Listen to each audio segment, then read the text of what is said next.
We're Chris and Ryan, and if you're new to our channel focuses on full-time RV living, working remotely, and living and seeking the good life. So stay tuned.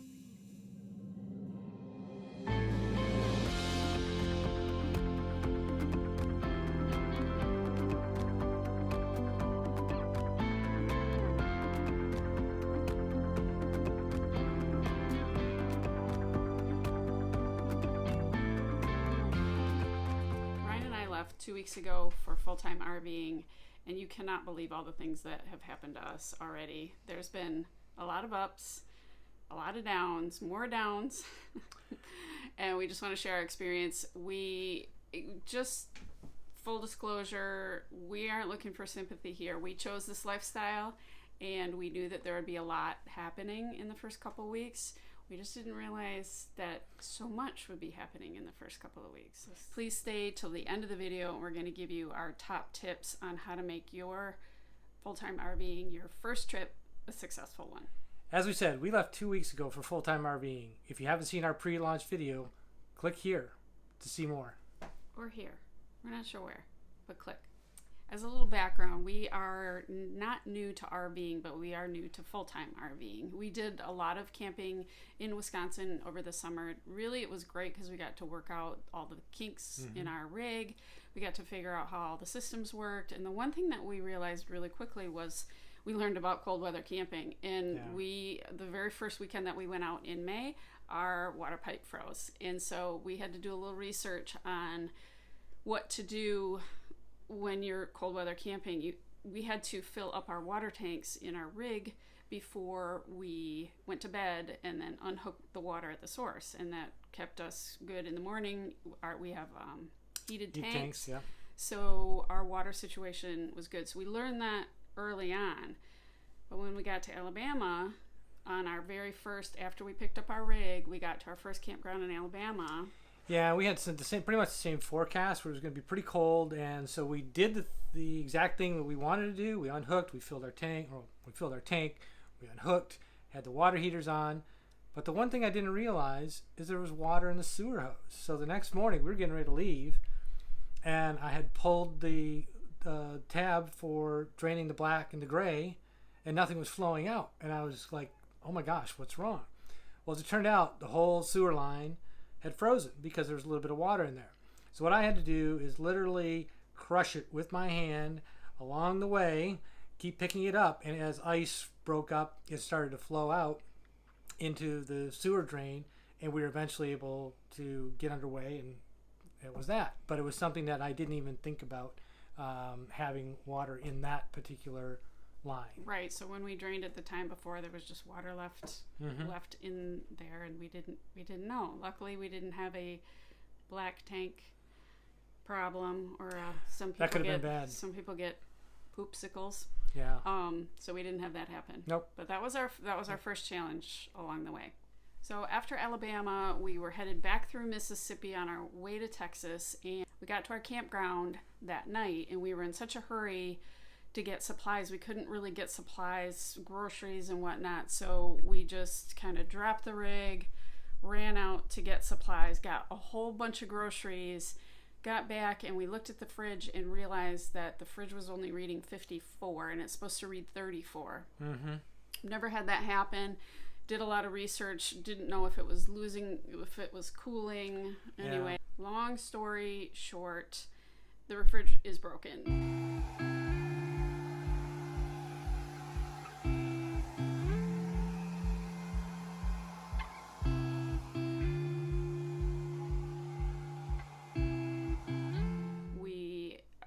Really made a big mistake by traveling between Christmas and New Year. We couldn't get a hold of anyone at our service center. Right. We finally said, okay, well, we're going to call Samsung directly. Samsung set up a tech. They were great. Yeah, they set up a tech to come out. The tech did come out yesterday. We've been out of having a fridge for a week and a half. Yeah. We lived in 2 coolers for about 2 days, and I was like, no way. And so now we have a mini fridge in here. Yeah, we picked up one in Livingston, Texas, a little mini fridge at Lowe's. Yeah, so we have the mini fridge, and the freezer, luckily, is still working. So we're kind of just shopping 2 days at a time. The tech came. He didn't have the right parts, so he is going to come Friday, and we hope we hope that. Yeah, the good news is we don't think the fixed. fridge is a loss, and that was one of the things we were thinking of right away. Here's our first trip. Suddenly, we've got to spend a couple $1,000s on a new refrigerator. As it turns out, it may be a couple $100. We have discovered is there is a voltage that needs to run the fan. It wasn't enough, so he's got another part that he thinks is going to take care of that issue. So he'll be back Friday, and hopefully we'll get that taken care of. Right, but we haven't had a refrige for 2 weeks. I mean, a regular refrige for 2 weeks. So, but we learned a lot about who to call, and actually our service center at Van Lee was fantastic. They just didn't get our initial message that we had left, and they actually called us at 10:30 at night on a Sunday, and we're like, we're so sorry we didn't get a hold of you. And so we've been working it out, and it was a huge bummer, but it is what it is, and we're dealing with it. So. Yeah. The next day, we were still making our way to Texas. We made a stopover in Shreveport, Louisiana. Now, certainly nothing against Shreveport, Louisiana. Sure, it's a lovely place. But Highway 20, going through downtown instead of taking the bypass, was a big mistake. We were about 40 minutes on some of the bumpiest roads, like literally your muscles ached afterwards. The rig was jumping up and down. It was rough. It was like your brain was rattling. And now he said we could have taken the bypass. We could have, but we have no idea if that was any better. Right. We didn't get any intel on this highway. We did notice coming across 20. 20 runs a really long way. Every city that we went through was kind of rough. Bumpy, yeah. Jackson, Mississippi. But Shreveport was beyond anything that we've ever experienced. So then we get to the campground just a little ways out of Shreveport. And we start to open things up. And that's when we realized that the shaking shook a lot of things inside. We had cupboards open, drawers open, plates on the floor. I mean, things were everywhere. And worst of all, our brand new flat screen TV was also on the floor. So this trip down to Texas has been something else. First, it's our refrigerator, and now the TV fell off the wall. Awesome! Well, I'm too afraid to flip it over to see if it busted. But we'll see. So what's the verdict on our... Bonjour. It didn't look broken on the outside. Yeah, but it's broken. But the glass is broken. Yeah. We're going to be going back to Best Buy or Costco. And getting a new TV. Yay. So, we found a place to get rid of that. And we are now in the process of have ordered another TV. Hopefully it'll be here in a couple days. But we've been kind of watching TV off our computer and a computer screen. Like I said, not the worst thing in the world, but not the one thing you want to see when you open up. And that the TV falling was totally on me. It was just an error that I made setting it up probably the first time. Should have checked something and I didn't. It did make it a long ways. Yeah, it did make it a on the long mount, ways. but those roads just did it in. So I shook the nuts loose. We have a new TV on order, and we bought a really good mount, and we're gonna try again. Yeah. Well, we finally made it to Texas, and we were in Lake Livingston campground, RV campground. KOA. Beautiful campground. It was great place to be. So I'm getting everything hooked up on the sewer, and I had noticed that one of my connections from my Rhino sewer hose to the unit was a little bit loose.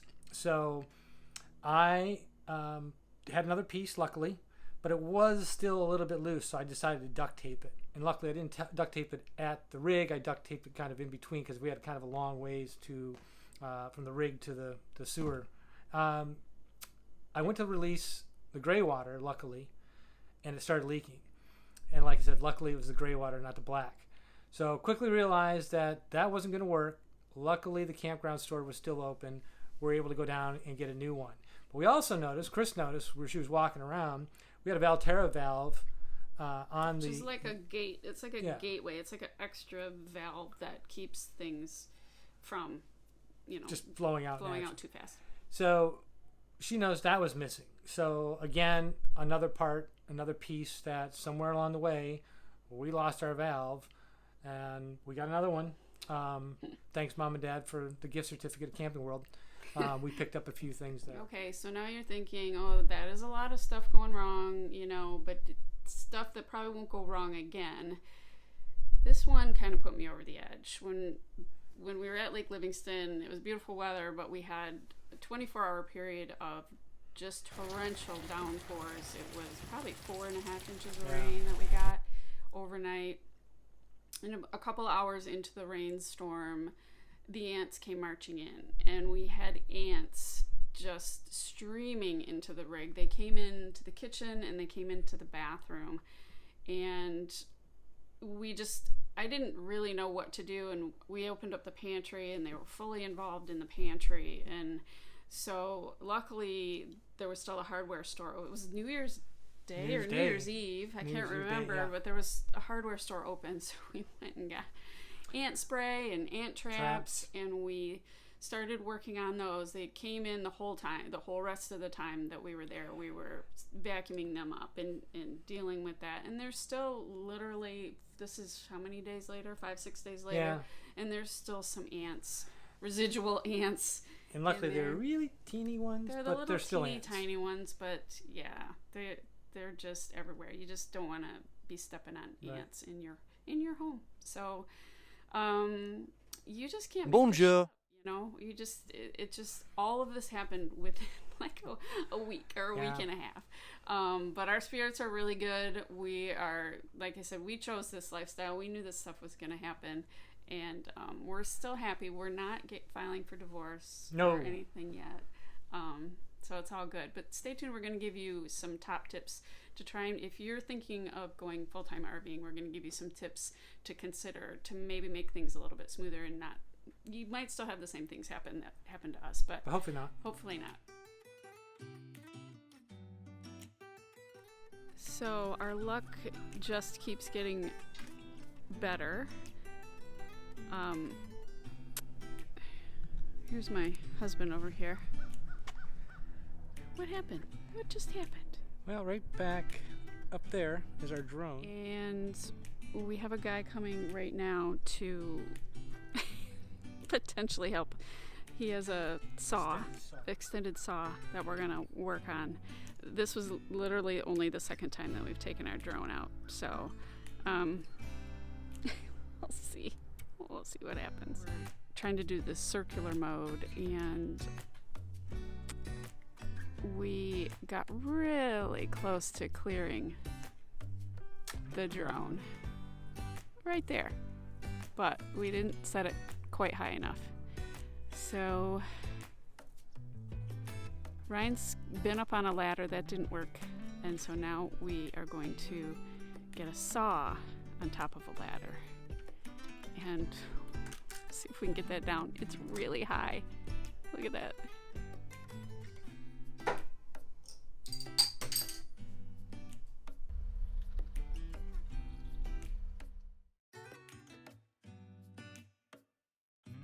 Also, just so that you don't think that we're Debbie Downers, a lot of things did go right. Our truck did amazing on the way down.